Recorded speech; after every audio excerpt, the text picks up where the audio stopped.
Hello అండి, అందరికీ నమస్తే. Welcome back to Sharada blogs. ఏంటి ఎప్పుడు చూసినా ఈ వైట్ రోడ్లు ఇవే పెడుతుంది శారదా అని అనుకుంటున్నారా? అలా అసలు అనుకోకండి. ఎందుకంటే ఇక్కడ ఉండే సగం టైం అంతా ఇలాగే ఉంటుంది. ఇంట్లోనే కూర్చొని ఇంకా వెళ్ళగలిగితే చలిని తట్టుకొని ఏమున్నా బయటికి వెళ్ళాలి, ఎంజాయ్ చేయాలి అని అంటే తప్పదు. ఎంజాయ్ అని కాదు, మనకి ఏ గ్రాసరీస్ కావాలన్నా, జాబ్ చేసుకునే వాళ్ళు బయటికి వెళ్ళాలన్నా వెళ్ళటాలు మాత్రం అస్సలు తప్పదండి.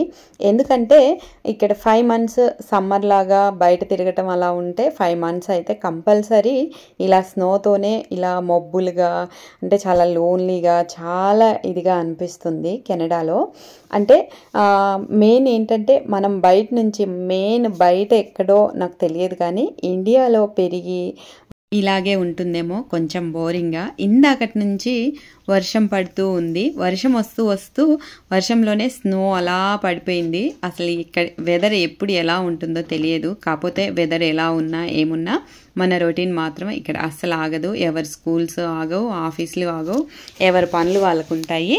ఇంక ఈరోజు ఫ్రైడే స్పెషల్ కన్నయ్యకి పులిహోర చేస్తున్నాను. పులిహోర నేనైతే ఇప్పటి వరకు బిర్యానీ రైస్ తోటి ఎప్పుడు ట్రై చేయలేదు. కానీ కెనడాలో వేరే కంట్రీస్లో నాకు తెలియదు, అంత ఐడియా లేదు. కానీ ఇక్కడ అయితే మనకి మామూలు రైస్ కంటే బిర్యానీ రైస్ టేస్ట్ బాగుంటుంది, కాస్ట్ కూడా తక్కువ ఉంటుంది. మనకి ఇండియాలో బిర్యానీ రైస్ ఎక్కువ ఉంటుంది, మనం డైలీ సోనా మసూరి అవి యూజ్ చేసేవి కొంచెం తక్కువ ఉంటాయి కదా. సరే, ఈరోజు మేము ఎక్కువ ఇదే వాడుతున్నాము. ఇంకా సరేలే దీంతో ట్రై చేద్దాం ఎలా వస్తుందో అని చెప్పి, ఇంకా ఫ్రైడే కదా, లలితమ్మకి పులిహోర అంటే ఇష్టం, కన్నయ్యకి కూడా. ఇంకా ఫ్రైడే పరవాన్నం కానీ పులిహోర కంపల్సరీ ఏదో ఒక ప్రసాదం అయితే చేస్తాను. ఇక్కడ చూసారా, బయట డీ ఫ్రిడ్జ్ లాగా ఉంది. ఇలా జస్ట్ అక్కడ నీట్గా చేసుకొని బాల్కనీలో ఒక 5 minutes పెడితే రైస్ అనేది పొడిగా ఉంటుంది. మనం ఇండియాలో ఫ్యాన్లు వేసుకుంటూ చల్లగా చేసుకుంటాం కదా, ఇక్కడ అవసరం లేదు. కానీ భలే నవ్వు వస్తుంది కొన్ని విషయాలు అలా చూస్తూ ఉంటే. ఇదండి, ఇంకా అదైతే పక్కన పెట్టేసి వచ్చాను.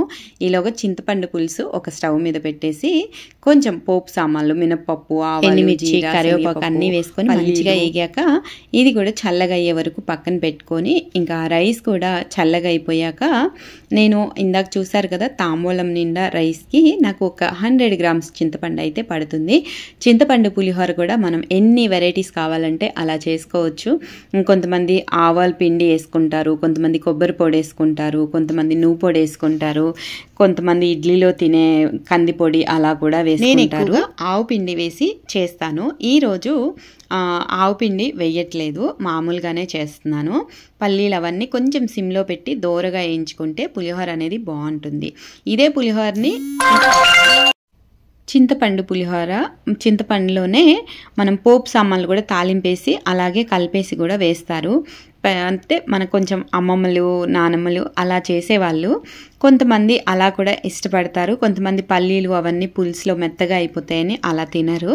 మన ఇష్టం అండి, మనకి ఎలా కావాలంటే అలా చేసుకోవచ్చు. అంటే కొంతమందికి కొన్ని టేస్ట్ ఇష్టం ఉంటుంది కదా. చూసారు కదా, బయట పెట్టిన రైస్ పొడిగా అయిపోయింది. మనకి ఇంట్లో కంటే బయట డీ ఫ్రిడ్జ్ లాగా ఉంటుంది. జస్ట్ 5 minutes పెడితే అలా పొడిగా అయిపోయింది.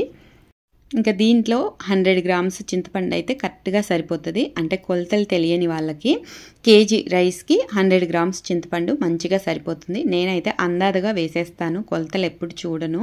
ఇంకా సరిపడా సాల్ట్, అన్ని పోపు సామాన్లు, పసుపు దాంట్లోనే తాలింపులోనే వేసేసాను.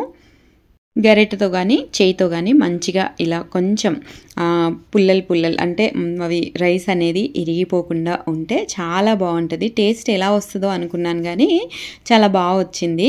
ఇంకా కన్నయ్యకి అయితే మంచిగా ఇలా చేసేసి చక్కగా నిండుగా పెట్టి ఇంట్లో అలా దీపాలు వెలుగుతుంటే ఆ హ్యాపీనెస్ వేరండి. ఎక్కడున్నా మన ఇల్లు నీట్గా ఇంట్లో ప్రశాంతంగా దీపాలు వెలుగుతూ దేవుడి పాటలు అలా వస్తుంటే మైండ్ చాలా రిలీఫ్గా ఉంటుంది. ఏమో నాకైతే అది బాగా నచ్చుతుంది. ఇంకా ఇది మోస్ట్లీ అయిపోయింది. కొంచెం అంటే మనం రైస్ వేడిగా ఉన్నప్పుడు కలపకుండా ఉంటే చాలు, చల్లగా అయ్యాక కలుపుకుంటే చాలా బాగుంటుంది. మనకి ఇక్కడ కెనడాలో అనే కాదు, ఏదైనా ఇండియాలో ఉన్న ఫ్రీ టైం వేరండి. ఇక్కడ ఉంటే ఎప్పుడు ఇంతే, ఇంట్లోనే ఏదో ఒకటి చేసుకోవటం, జాబ్ చేసుకునే వాళ్ళు వర్క్ చేసుకోవటం తప్ప వేరే ఇంకా ఏదో సాటర్డే సండే తప్ప ఇంకా వేరే ఏం ఉండదు. అంటే చాలామందికి తెలిసే ఉంటుంది. ఇంకా చూడండి, ఇక్కడైతే మన కన్నయ్యకి రెడీ అయిపోయింది పులిహోర.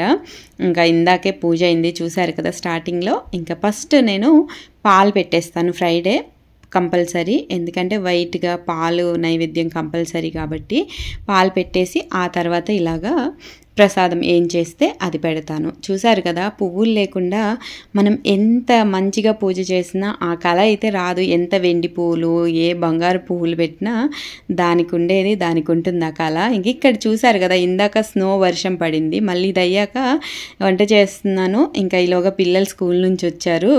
ఇక్కడ నేను మా పాప పైనుంచి స్నో పడుతుంది కదా, అది తినటానికి, అంటే ఇలా నోరు ఐస్ క్యూబ్స్ లాగా ఇలాగ ఎవరు ఎక్కువ అని కాసేపు ఇలా ఆడుకున్నాము. ఏదో చిన్నప్పుడు గేమ్స్ అయితే బాగా గుర్తొచ్చాయి. అంటే పిల్లలతో ఆడుతుంటే మనం కూడా చాలా చిన్నపిల్లలం అయిపోతాం, మైండ్ కూడా చాలా రిలాక్స్గా ఉంటుంది. రోజు ఒక 1 అవర్ వాళ్ళతో అలాగే మా బుడ్డమ్మతో ఆడేసాక ఇంకా వాళ్ళ స్నాక్స్ అవన్నీ అయిపోయాక వాళ్ళు రొటీన్ ఈవినింగ్ కాసేపు